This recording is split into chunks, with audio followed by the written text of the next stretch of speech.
Bíblia já está aberta, eu creio, na primeira carta de Paulo a Timóteo, capítulo 3, a partir do verso 8, eu convido você a ler comigo. Diz assim: semelhantemente quanto aos diáconos, é necessário que sejam respeitáveis, de uma só palavra, não inclinado a muito vinho, não cobiçoso de sorte da ganância, conservando o ministério da fé com a consciência limpa. Também sejam estes primeiramente experimentados, e se mostrarem irrepreensíveis, exerçam o diaconato.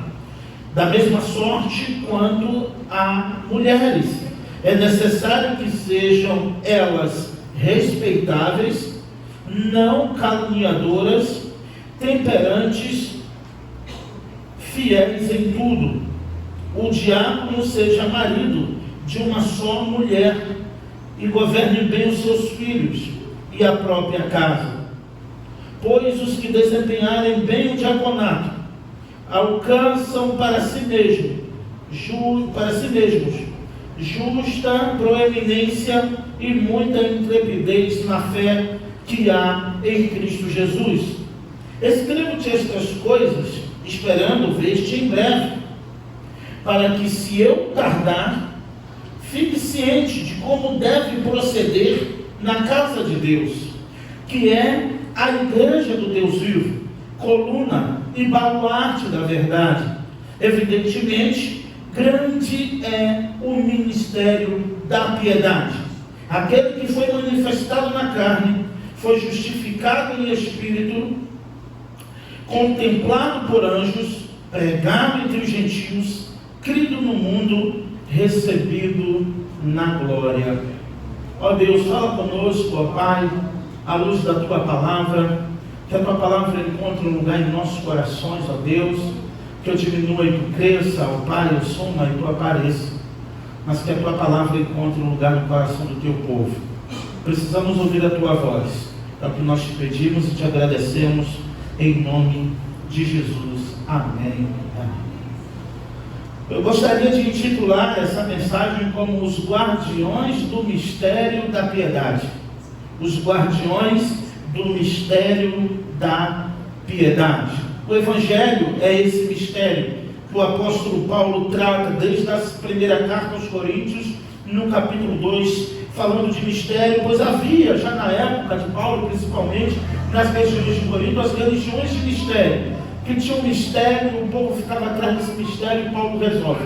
O mistério é Cristo. Cristo é o mistério. O mistério é o Evangelho de Jesus Cristo. E o conteúdo do Evangelho é Cristo, é Jesus, o Filho de Deus. Ele é as boas novas. Ele é o conteúdo do Evangelho, a pessoa do próprio Jesus Cristo. O apóstolo Paulo deixa o jovem pastor Timóteo em Éfeso e dá algumas orientações. Portanto, ele escreve, pelo menos para Timóteo, aqui em nossa Bíblia, duas cartas chamadas também de epístolas pastorais, que é o apóstolo Paulo tratando de forma pessoal com os seus ministros, assim como ele trata com Tito, assim como ele trata com Filemão, com Timóteo. Por isso são chamadas de epístolas pastorais.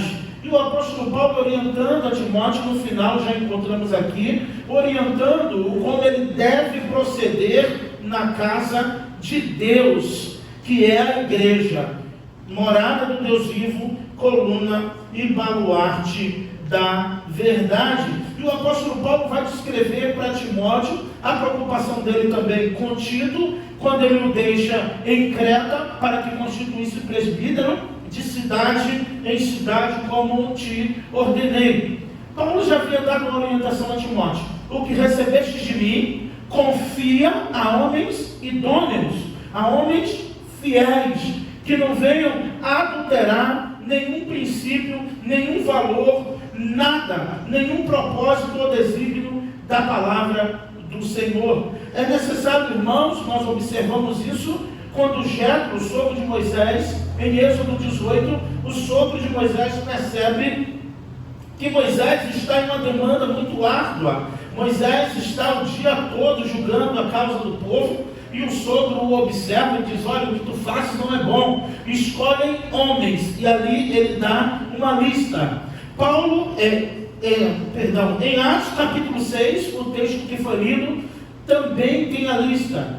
E uma das coisas que não falta em nenhuma delas é que sejam homens idôneos. Outra coisa que não falta é que sejam homens fiéis, que seja de confiança. Eu pergunto para você, meu irmão, minha irmã, e como pastor, se você gostaria de alguém perto de você que você não confia. Se você puxaria ou traria alguém para caminhar contigo que não confia em você, ou que você não confia na pessoa. Tem que ser de confiança, tem que ser pessoas idôneas. Por que tem que ser idôneas? Porque são pessoas, o apóstolo Paulo vai dizer que a Timóteo, nós vamos entrar, que não seja de duas palavras, que seja de uma palavra só. Aconteça o que acontecer, ele tem uma palavra. Ou seja, pessoas que de uma certa forma exercem e têm na sua própria personalidade, no seu caráter, traços de confiança, de pessoas idôneas, e tantas outras coisas que iremos ver na lista de Paulo a Timóteo. Isso serve para pastores, isso serve para diáconos, e a orientação de Paulo a Timóteo ao instituir pastores, ele diz: da mesma forma você procede com os diáconos. Eu aprendi com o pastor Marcos algo interessante que eu trago para a minha vida ministerial, que toda escolha tem que ter critério. Toda decisão envolve critérios. Tem que ter critérios, tem que ter uma prancheta, tem que ter pontos, tem que fazer o checklist para saber se aquela pessoa vai se enquadrar nos pré-requisitos determinados pela palavra do Senhor, que no caso aqui é o ministério diaconal. Então você não vai escolher um diácono, no caso aqui na escolha dos diáconos, para que ele seja, você vai escolher já com um perfil, com as características que a Bíblia aponta, com os valores que a própria palavra de Deus direciona.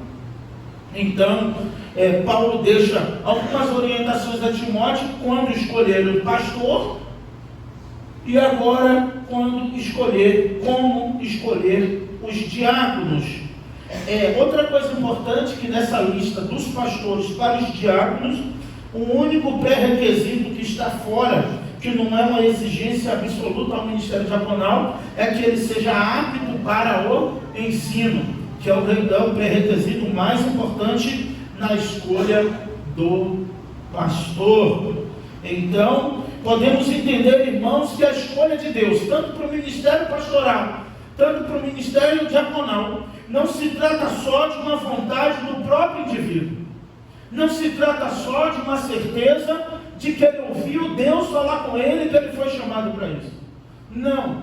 Nós, quando examinamos no concílio, conversão chamada, um dos pontos importantes a serem destacados é que quando a igreja reconheceu o seu chamado, quando a família reconheceu o seu chamado, então isso envolve uma escolha não só do indivíduo.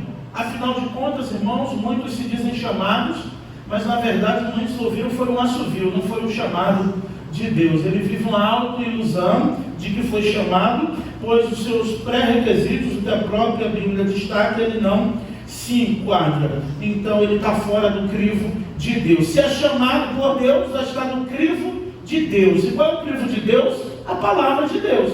Se está fora da palavra de Deus, não está dentro daquilo que Deus propõe que ele seja. Sendo assim, ele está ou encontra-se desqualificado para esta função.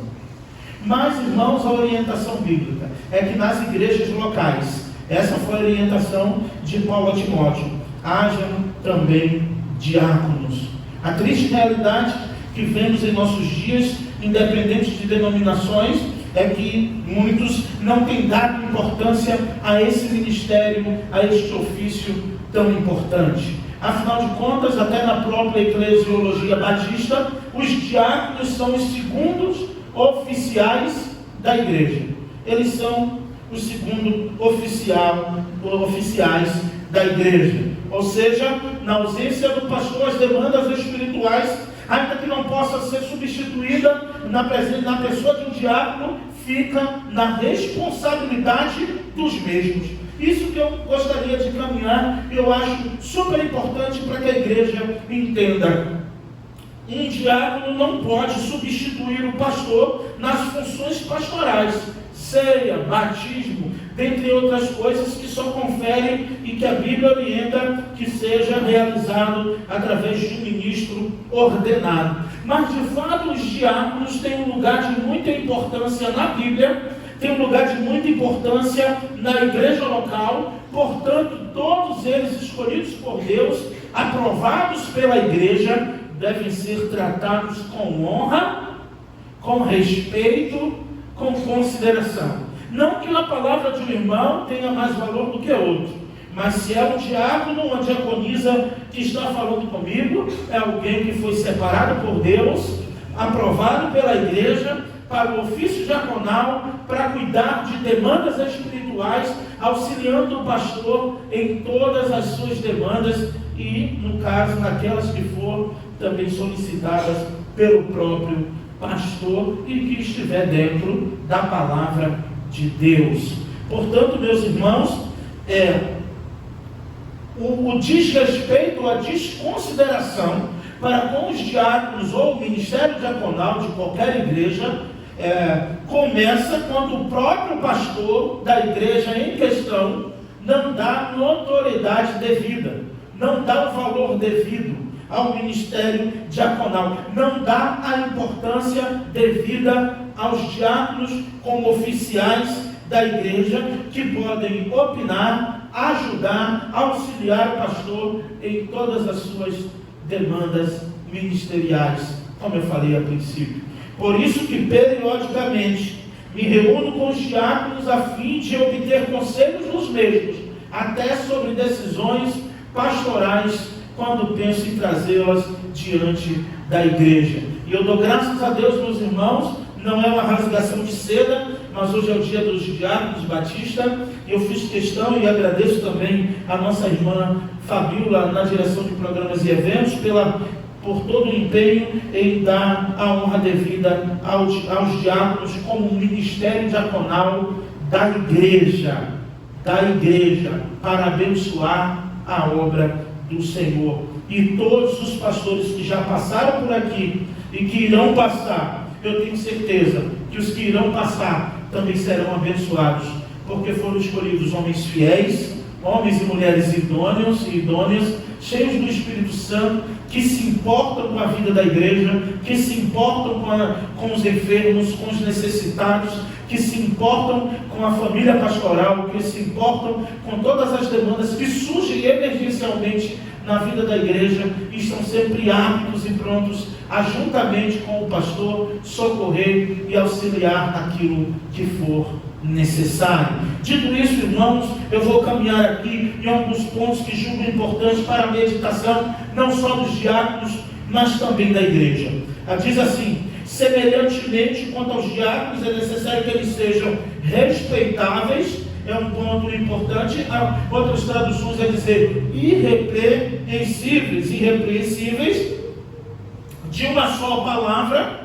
O ministério diaconal, o diácono, ele tem que ter uma só palavra, ele não pode ter uma língua dobre, ele não pode ter um duplo posicionamento, ele tem que ter uma única palavra. Afinal de contas, a Bíblia nos orienta assim. O próprio Jesus disse: seja o vosso sim, sim, e o vosso não, não. Porque o que passa disto é procedência maligna. O que quer dizer, não diga não querendo dizer sim, e nem diga sim querendo dizer não. Não é você dizer, eu vou em tal encontro, e surge um imprevisto e você não pode ir. E dizer, ah não, mas é sim, sim, não, não, não. Tirar a vírgula. Não é sim, sim, não, não.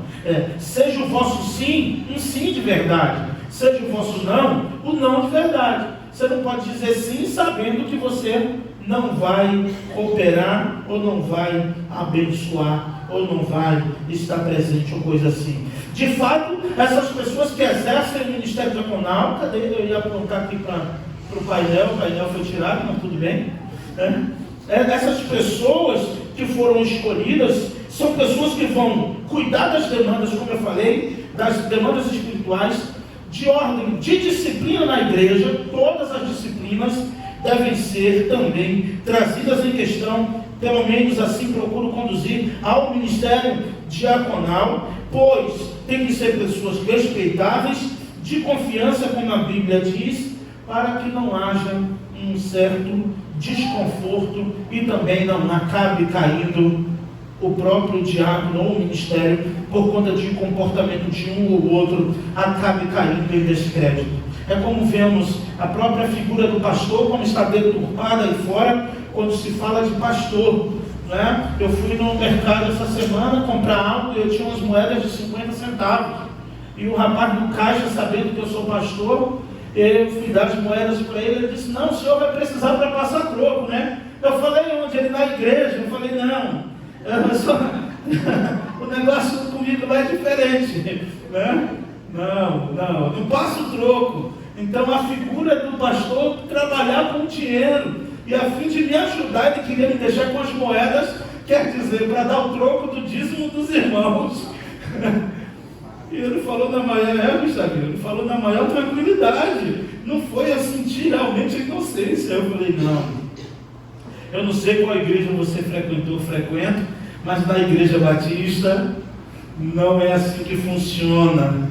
Mas essa visão do pastor e dinheiro está muito, de tantas coisas que vemos aí fora, acabou que ficou generalizado essa questão. Então, às vezes, por causa do comportamento de um grupo, de alguns que levam e se intitulam o tal, acabam levando ao descrédito.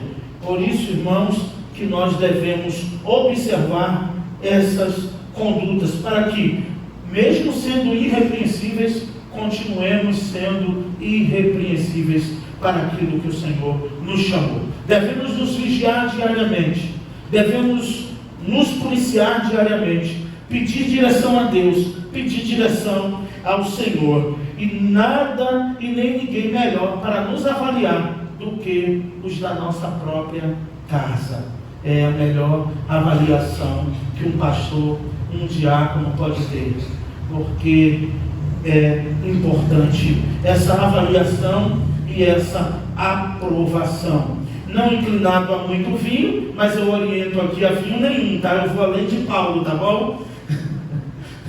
Pois a palavra do Senhor diz: não inclinado a muito vinho, né? Então, cuidado, não caia nessa. Pois Paulo também vai orientar Timóteo a tomar um pouco de vinho, porque Timóteo tinha uma deficiência no estômago. Então, ele tinha que tomar um pouco de vinho. E Paulo orienta a Timóteo a tomar um pouquinho de vinho, né? Aí o camarada tem um barzinho em casa, ele toma uma dosinha para abrir o apetite na hora do almoço. Ele diz: não é muito vinho, né?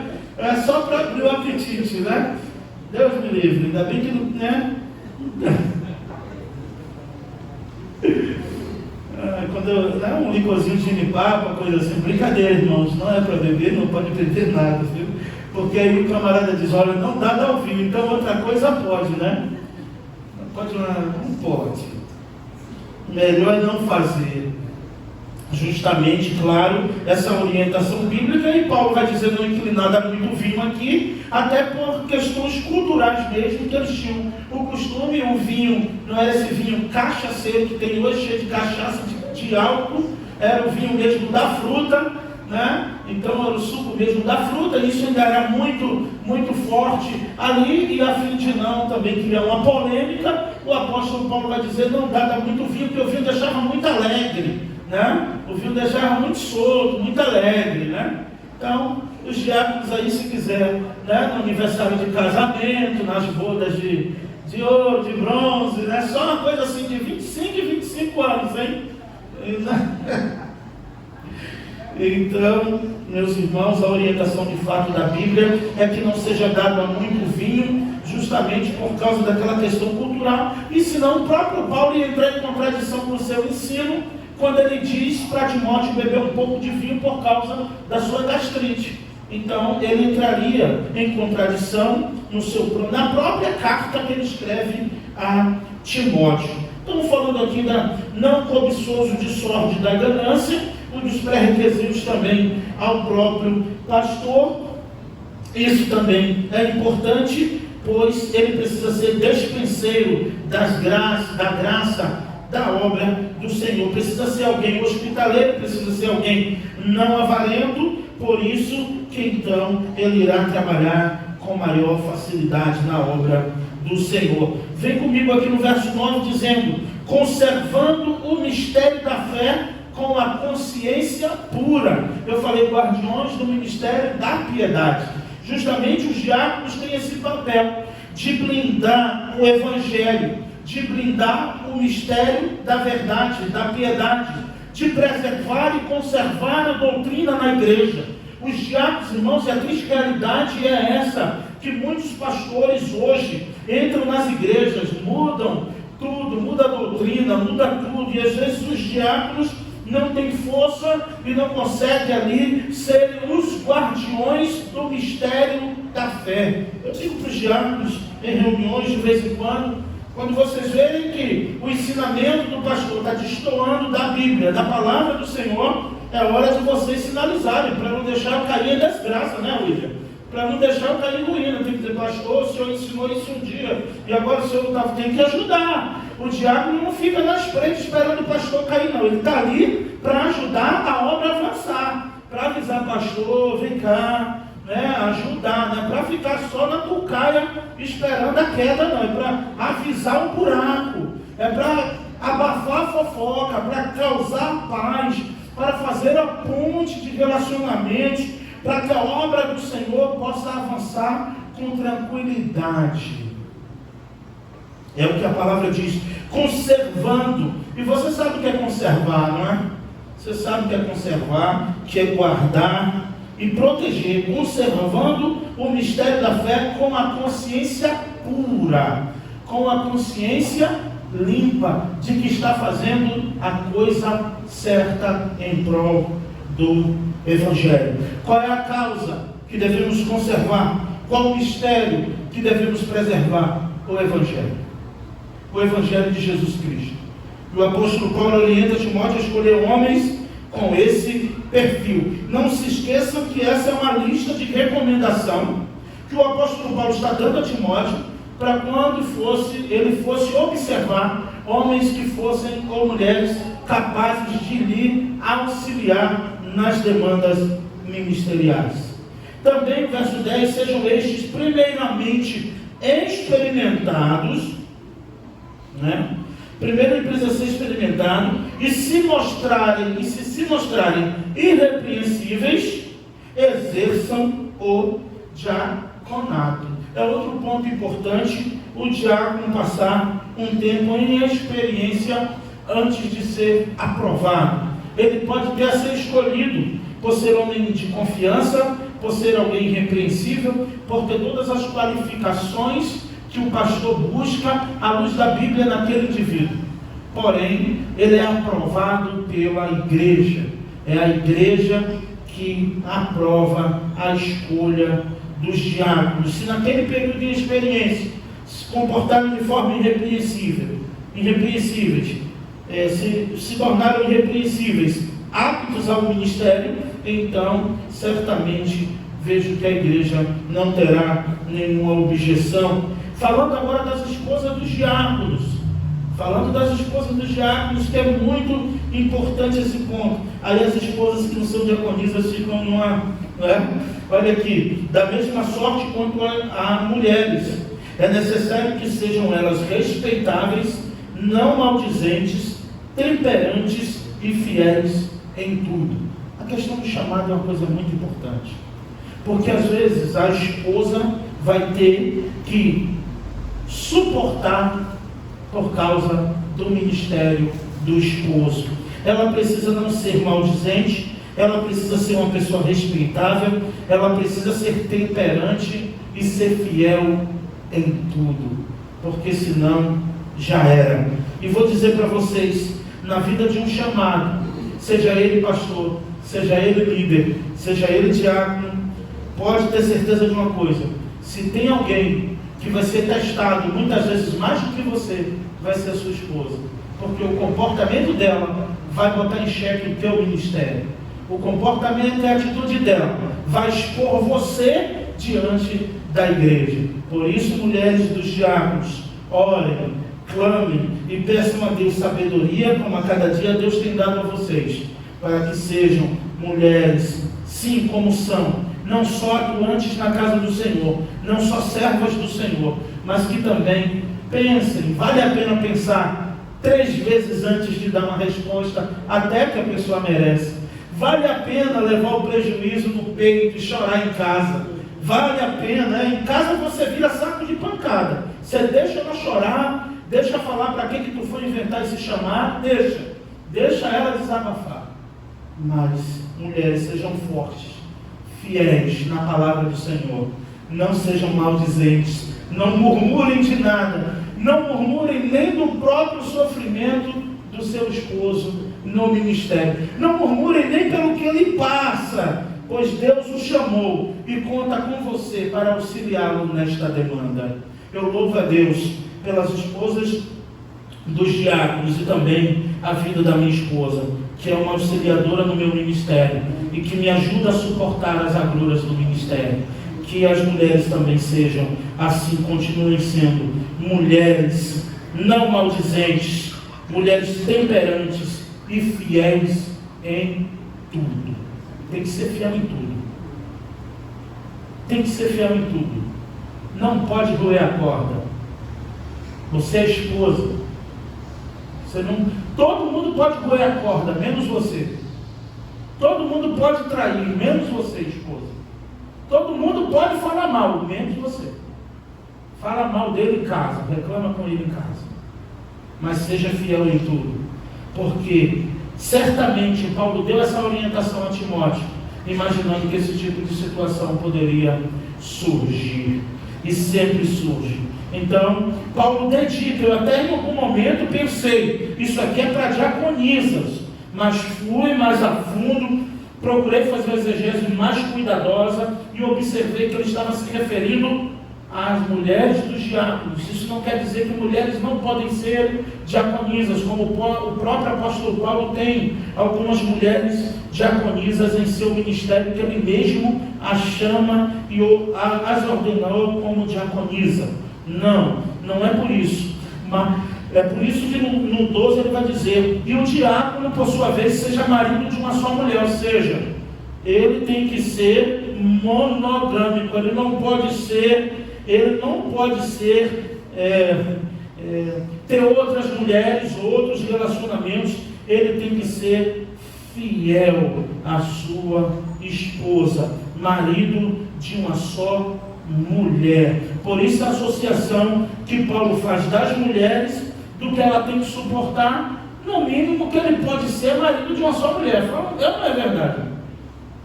É o mínimo que um pastor pode ser, que um diácono pode ser, marido de uma só mulher, que suporta tudo junto contigo, por causa do ministério.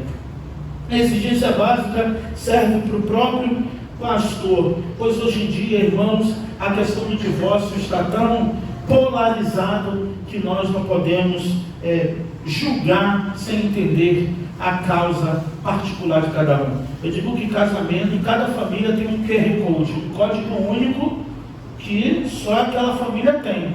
Então são coisas que realmente devemos tratar com cuidado, porque não podemos também sacramentar a questão de dizer que marido de uma só mulher, que ele não pode não ter um segundo casamento, se não sabemos o motivo do término do primeiro, pois tem alguns motivos que a Bíblia orienta que o homem também, que o cônjuge se separe, ainda que seja por causa da dureza do coração, mas a própria Bíblia dá respaldo à separação. Mas à luz da Bíblia, a exegese de uma diaconisa no curso de teologia, ela disse: quer separar, pode até separar, mas não pode casar. Aí eu falei: pronto, agora ficou salgado, porque é o que a Bíblia orienta. Mas, como eu disse, irmãos, cada caso é um caso, existem histórias antes de Cristo, igual a história da igreja, né? Tem coisas que foram antes de Cristo, depois de Cristo, Quem está em Cristo, nova criatura é, todas as coisas se passaram, eis que tudo se fez novo. E eu creio que o nosso Deus é rico em perdoar, e pode perdoar qualquer pecado. Só tem um que Ele não perdoa, que é a blasfêmia contra o Espírito Santo. Mas a orientação para homens, ministros, homens que estarão liderando, homens que estarão orientando diante de um povo, diante de uma igreja, orientando o povo de Deus, principalmente estes, pois que muito é dado, muito lhe será cobrado.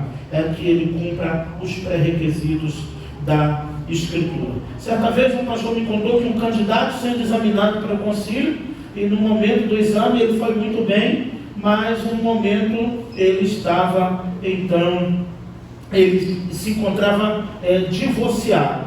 Então o pastor perguntou para ele por que ele se divorciou. E ele disse: olha, eu me divorciei porque ela não entendia o meu ministério. Sabia que tem divórcio até porque um não entende o ministério do outro, mas o maior ministério é a família, irmãos. O maior ministério de um homem e de uma mulher é a família. Se fracassou na família, vai fracassar em tudo. Então, chamou e perguntou para ele: por que você se divorciou? E ele disse: não, porque ela não quis entender meu ministério, não quis me acompanhar, e eu escolhi Jesus, eu escolhi o Evangelho. Por isso ele falou: não, você fez a escolha errada. Você não pode ser ordenado pastor. Você fez a escolha errada. Vá se reconciliar com a sua esposa. Porque o maior ministério do homem é a sua, maior chamado, e o maior ministério é a família. Sabendo como foi lido aqui, né, irmãos? Que ninguém é perfeito, mas buscamos fazer o melhor para o Senhor. Então, falando aqui dos homens: seja marido de uma só mulher, governe bem os seus filhos e a sua própria casa. É uma coisa que exige do homem, como governante do lar, que ele governe. O que é governar? Liderar, dar direção. Que ele governe os seus filhos. Sim, que ele governe os seus filhos e a sua própria casa. Pois aqui se refere à família e toda a extensão da família do diácono. Então, nesse pré-requisito também, ele não pode falhar. Os filhos podem falhar, porque nós não temos total responsabilidade, total gerência sobre a vida dos nossos filhos depois de uma certa idade. E nós sabemos disso. Filho é igual telhado de vidro. Nunca jogue pedra no telhado do outro, porque o seu é de vidro também.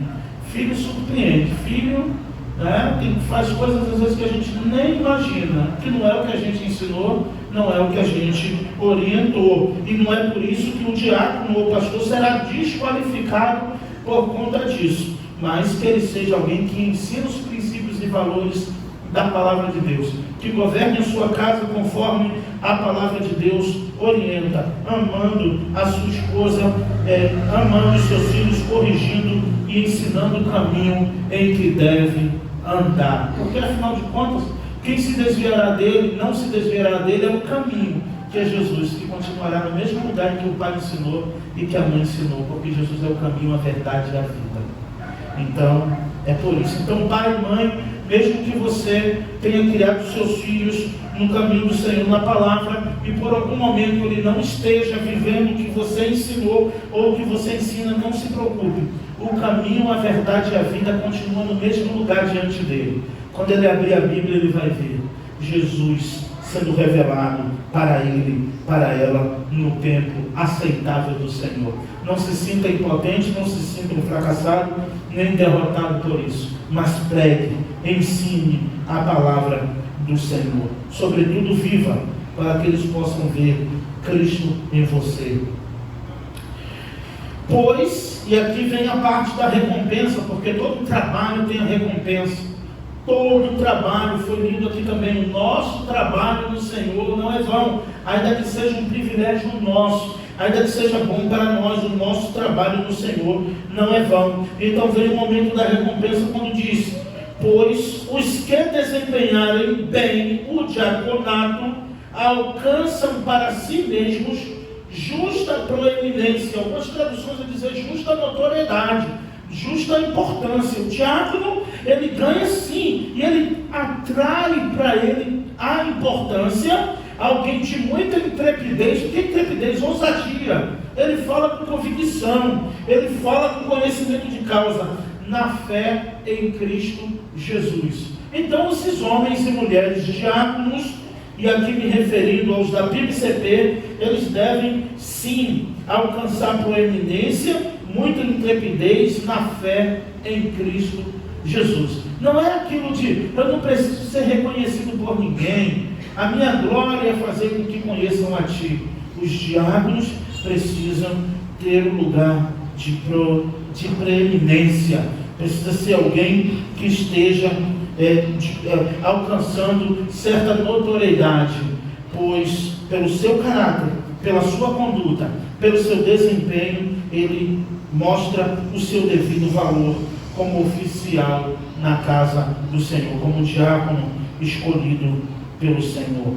Finalizando aqui a parte das orientações, coisas que não podem faltar.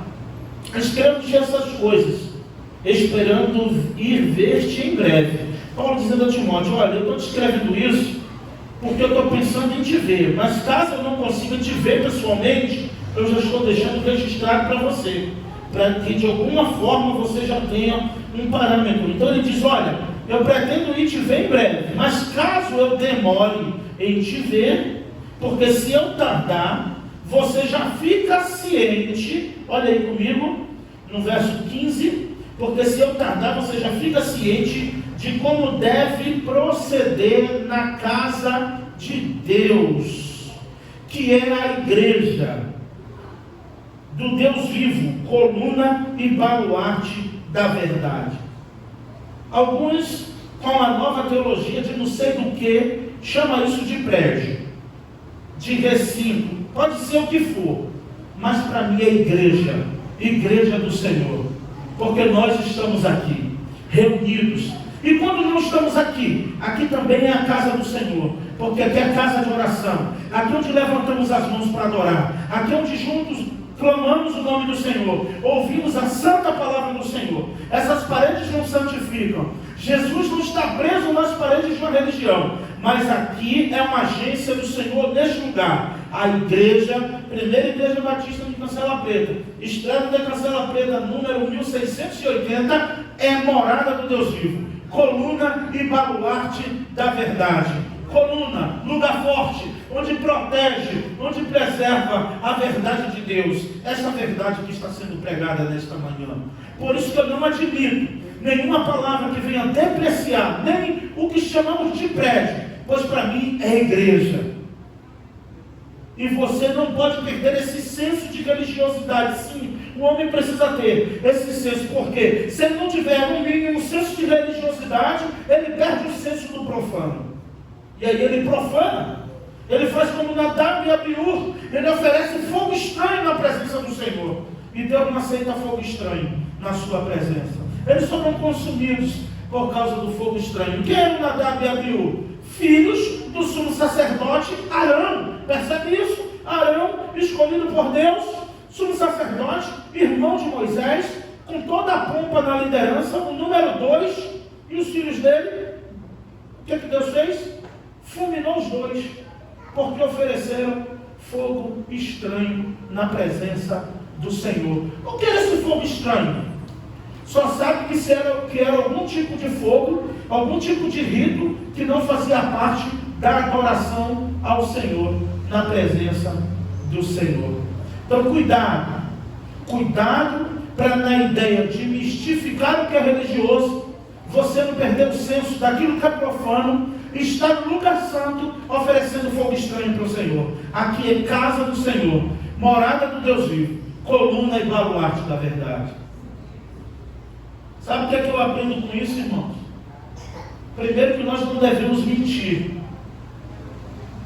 porque Satanás é o pai da mentira. Mas se tem um lugar onde a verdade deve ser dita e não pode falar mentira, é na casa do Senhor. Em nenhum outro lugar se deve. Mas a igreja é a coluna baluarte. Baluarte era um lugar fortíssimo, onde os reis tinham um lugar secreto, onde, quando encurralados e não tinha mais opção, os inimigos já estavam prestes a alcançar, eles se escondiam no baluarte, onde flechas, dardos, qualquer tipo de arma bélica da época não poderia alcançar aquele lugar. Então era o baluarte. Imagina então, a igreja é coluna, é morada do Deus vivo, coluna e baluarte da verdade, que é a igreja, que somos nós. Nós formamos o corpo de Cristo. Portanto, aqui nesta manhã está sendo anunciado a verdade, e nós devemos proteger as verdades de Deus a todo custo, proteger de qualquer manipulação, proteger de qualquer coisa a verdade de Deus, pois nós somos, e aqui a igreja é morada do Deus vivo, coluna e baluarte da verdade. Evidentemente grande é o mistério da piedade, e o apóstolo Paulo orienta para que eles cuidem disso. A orientação de Paulo a Timóteo, mostrando um senso de religiosidade, dando uma ênfase ao que é espiritual, dizendo para eles: olha, é para como se procede na casa de Deus, isso é para como eles devem proceder. Você, Timóteo, também deve proceder na casa de Deus, morada do Deus vivo.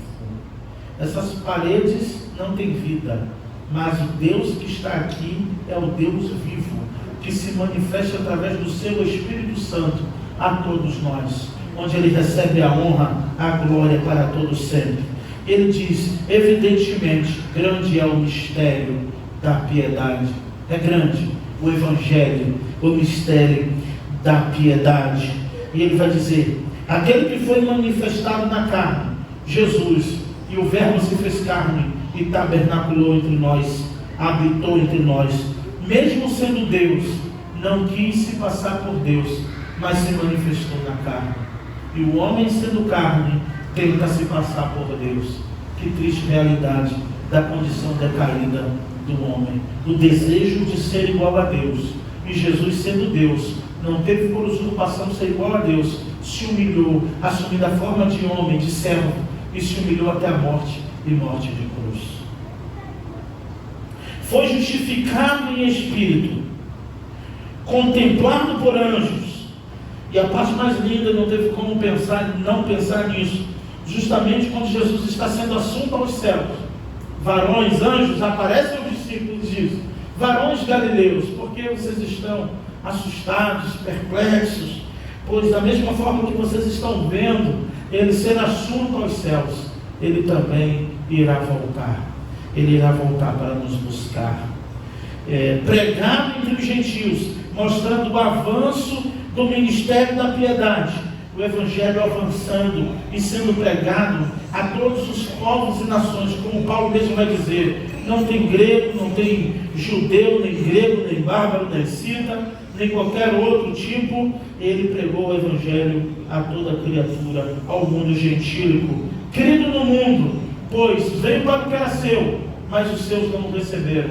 Mas todos aqueles que o receberam, Ele deu o poder de ser chamados filhos de Deus. E Ele foi crido também no mundo, pois quando estávamos no mundo, um dia nós cremos em Jesus, no Filho de Deus.